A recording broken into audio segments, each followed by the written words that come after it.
Hey guys, welcome back to another video. So today I wanted to do a little bit of sketching. Now this video is gonna have both digital and traditional sketching. So I think like the last 5 minutes of the video is gonna be me sketching in my sketchbook with some ballpoint pen and a few markers.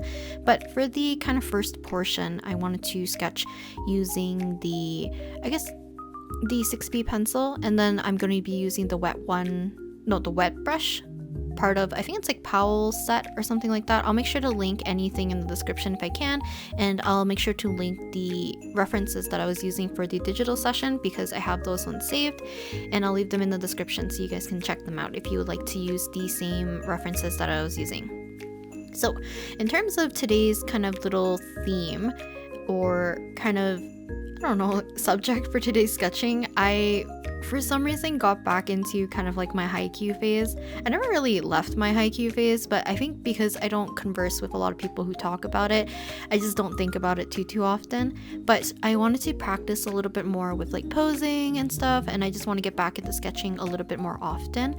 So I decided that I would look up some poses of volleyball players and translate them into one of my favorite Haikyuu characters, which is Suga, which is Sugawara Koshi. And I don't know, I was gonna do a mixture of all the favorite characters that I have, but I thought it'd be easier for me to focus on one character so that I don't spend too much time trying to flesh out like their features and stuff, so that I can just kind of go on a quicker pace.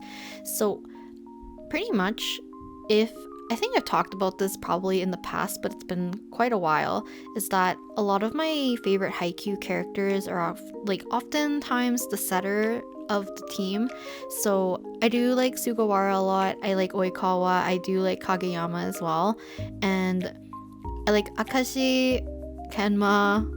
I'm trying to think who else is. I like the Mia twins as well, and kind of like someone who doesn't really fit into the setters, I guess, is Yaku. So I really like Yaku a lot as well. But I just wanted to focus on Suga, and I definitely found him a little bit harder to draw. I thought that if I was going to draw, like, let's say Kenma, it would have been a little bit too easy, even though I feel like I would have to stylize him a little bit differently. So for the most part, I usually have a pretty stylized way of kind of drawing faces, or just not faces, I guess like the eyes and stuff, which kind of automatically makes it look more like just how I draw things. Or even if I do like my derp eyes and stuff, I feel like sometimes it takes out the characteristics of certain characters, like facial features or eyes. So I kind of wanted to kind of mesh both what I have seen in Haikyuu references and my own style, and kind of just merge them a little bit so that Suga doesn't look too out of character, if that makes sense, because I tend to either like simplify or derpify them a little bit too much, and sometimes without any context it doesn't really resemble that said character. So I tried my best to at least try to add in a little bit of that stereotypical look of how Haikyuu is drawn in at least the anime style rather than the manga style. So hopefully that works out a little bit better.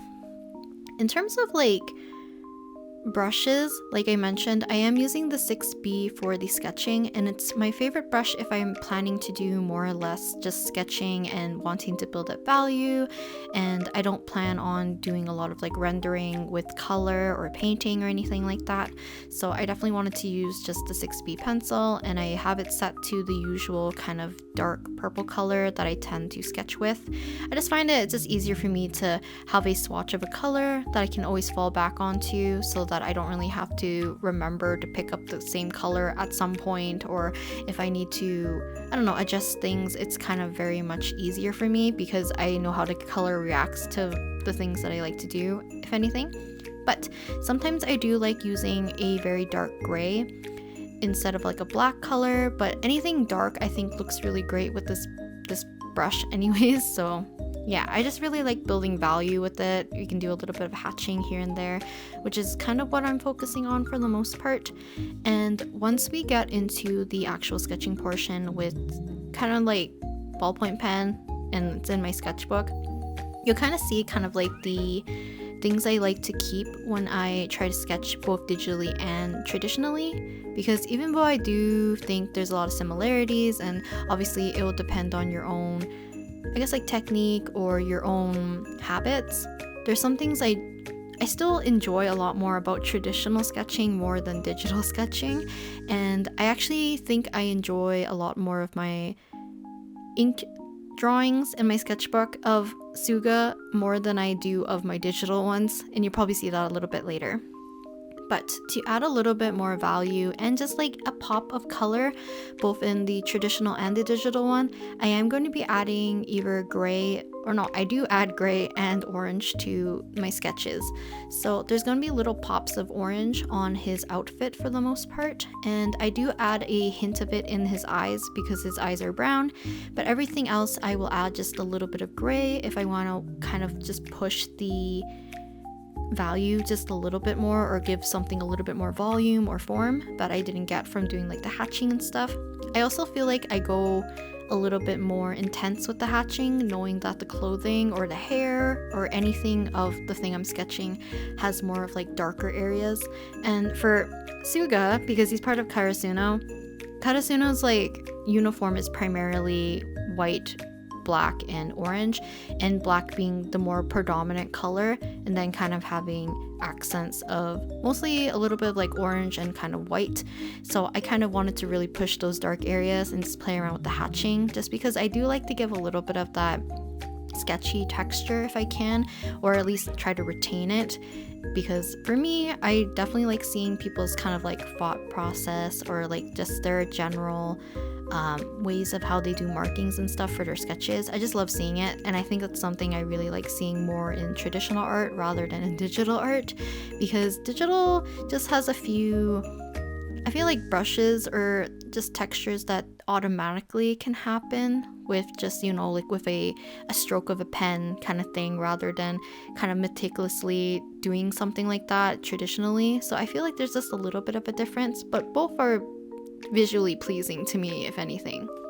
So for the sketches digitally and traditionally, I did use references from Pinterest. Now, like I said, I will make sure to link any of the references that I used, that if I can find them, because I know for sure I'll have the digital ones saved, so I'll make sure to link them in the description.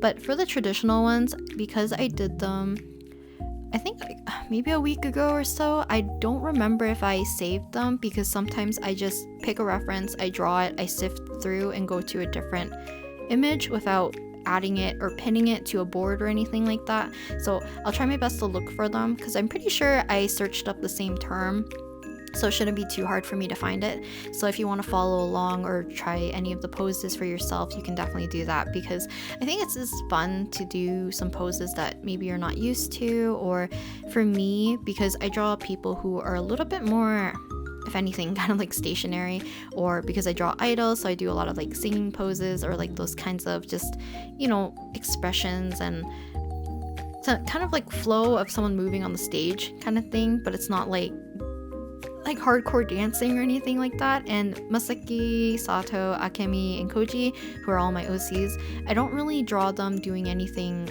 more like strenuous activities, if anything. Maybe Koji I'll try to draw more, and maybe I'll do some stuff for Akemi or something like that, or Sato. But for the most part, I don't do a lot of like more physical movement poses or anything like that. So I thought it'd be a good opportunity to do at least a little bit of studies of people doing more like sports, where I'm doing less of like just headshots or just bust up kind of looks. So I'm trying to include a little bit more of the torso, the waist, how it connects to the legs, and like most of the arms and stuff like that, just to get a little bit out of my comfort zone a little bit. And it's just good to kind of build up your repertoire of just images and like pictures and poses and all that stuff, so you have a better idea how to draw things for the future. Because I think for the most part, I do like how these sketches came out, but there's definitely a lot of like anatomical issues with them, or just for me not knowing how to render certain portions, because I'm not familiar with how maybe the skin rests on the leg, and if the leg is being pulled, like which muscle would you see, that kind of thing. And I think it would be more helpful to do more like anatomical studies again, where I focus a little bit more on where the muscles are, or just where, like the way how the body contorts a little bit so that you can see it a little bit more naturally than me doing a lot of guesswork, which is why I definitely recommend, if you're looking for references for your drawings or anything like that, or you're looking for how to draw something, look for something that's actually a photo of something, if like an object or a person in real life, rather than someone else's interpretation of it, because I think it's just much easier for you to do a actual study of it and get an actual good understanding of the subject without the, I guess, like the lens of another person's interpretation, if that makes sense. Because I know on Pinterest especially, I'm also falling into this trap every so often too, is that sometimes you search up like drawing poses or something like that, and people kind of have those blank pose bases, which kind of feels like, you know, people just want to see how the body is, and just like a very simple way how the body is represented, but it's very like stylized. You don't really see certain portions of it, or why people make the lines, or how they choose to pose certain things the way that it is. So I definitely think work from images of real life if you can, if anything. But if you have the opportunity, work from life is probably the best idea to do it. But also just like having other resources, like using, I think it's called Line of Action. There's some other websites where you can definitely get models to do different poses and stuff in succession, and just doing quick studies, like really super quickly and stuff, and you can definitely tailor them. So I feel like I need to get back into that, and I'm not saying it like as something that I not should do. No, yeah, I guess it is something that I should do. It's something that I feel like I need to do, because I feel like I'm getting stuck in a rut again, where I'm feeling a little bit bored with my art because I'm not doing anything very punchy or expressive or flowy and stuff. It's very much very still kind of portraiture, if that makes sense. So I'm going to try my best to expand my repertoire and draw a little bit more of full bodies, or just like more of the body being represented in the piece, so that I can get a better flow of like the poses and stuff, rather than just a bust up kind of 3/4 view of a person, even though that's still going to be my favorite thing to draw, and probably like my guilty pleasure of just returning back to it. But I need to kind of expand and do a little bit more practice here and there. So, you know, when doing those kinds of studies, it's definitely fun to incorporate your other interests or characters that you enjoy and stuff. So for me, volleyball poses were much more fun. The fact that I definitely have a character that I could draw in those poses, which I chose anybody from Haikyuu probably that would suit it. Now, I probably should have said this in the beginning. I didn't draw Suga super like in character, if that makes sense. He's one of my favorite characters because of, I don't know, there's a lot of things I could talk about Suga, but he does have like Oikawa says, he's kind of like Mr. Refreshing. So I didn't draw him with a very like cheerful demeanor or anything like that. I did mostly, which hopefully it doesn't come off this way, he's not like a clumsy person by any means, but it kind of came off that way in terms of how I drew him. He looks a little bit more worried or concerned or kind of like that, which I do apologize about. But hopefully once I get into the like the pen sketches for traditional drawing and stuff, we can kind of bring a little bit more of that cutesy kind of happier energy from him, because I really do enjoy that about Suga a lot. So yeah, if you guys enjoy Haikyuu and stuff, do let me know who's your favorite character, or if you have like a set kind of characters that you tend to enjoy watching from Haikyuu, definitely let me know. Because for me, Haikyuu has such a good range of a character cast, but I find it very hard to even dislike a character, or I have too many favorites, if that makes sense. I feel like it's kind of like how I treat 17 as well. It kind of feels like that day it's like a different bias every single time. Like Wonu and Jonghan will be always forever like my favorite, and like Wonu's at the top for me. But you know, throughout different days and stuff, like sometimes I'm like fixated on D8 or I'm fixated on Dino, and it's just like it depends on the day and stuff, and I feel more supportive to blank member because of maybe they're promoting something or like something like that. And it just feels like the same thing when you see like certain characters do something in a certain character arc or something, and you see their improvement or like a change in demeanor, that kind of stuff. It just, I don't know, I really like the character building for Haikyuu a lot. So if you haven't watched Haikyuu, I highly recommend it. It's more than just a sports anime, but the sports portion of it is very, at least to me, very enticing, and it gets a lot better the more it moves on. Highly recommend reading the manga as well. So if you guys have any like anime or manga recommendations, mostly manga recommendations, I think, do let me know. I kind of want to get back into reading them every so often. If not, like book series recommendations would be great as well. I just want to get back into reading it like in general, and I think it'll just be good for me to help wind down instead of me staring at a screen for like endless amount of hours before I go to sleep.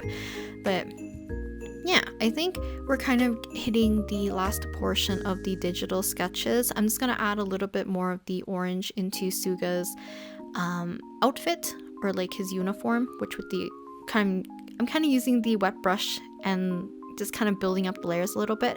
So the thing I like about the wet brush is that you can definitely build upon the layers. I don't think light colors work very well if you already have a somewhat more darker background compared to the color that you're using. So similar to watercolors, it's just easier to build up from light to dark, if anything.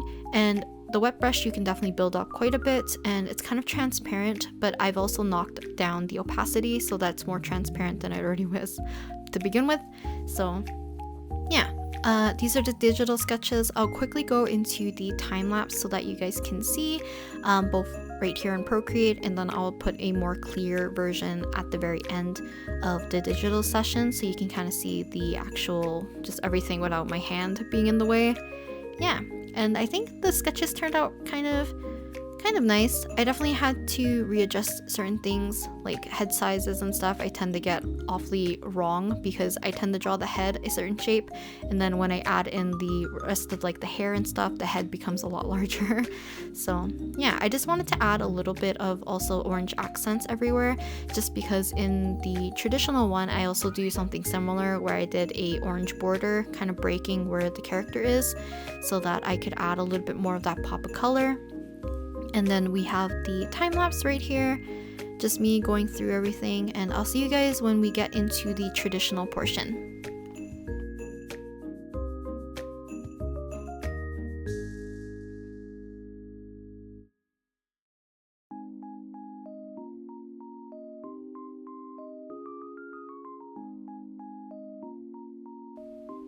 Okay, so now we are going to be doing pretty much some similar sketches, but now in my sketchbook. So I already have these sketches pre-done with the Pilot Color Eno in the color red, and it's just much easier for me to sketch off camera, plus it's harder for you guys to see whenever I sketch with these lighter colors. So you guys are basically going to be seeing me mostly use the ballpoint pens alongside with these water-based markers to add a little bit of color, and then the ballpoint pens are basically for me to flesh out each of the sketches that I've already have laid out on my sketchbook spread. So for the markers, I have two different kinds. I'm using the Tombow dual-ended markers, and then I also have the Magiclfy ones, which are also dual-ended. One has a fine liner side and the other one has the brush side. And then for the ballpoint pens, I've also have two different ones.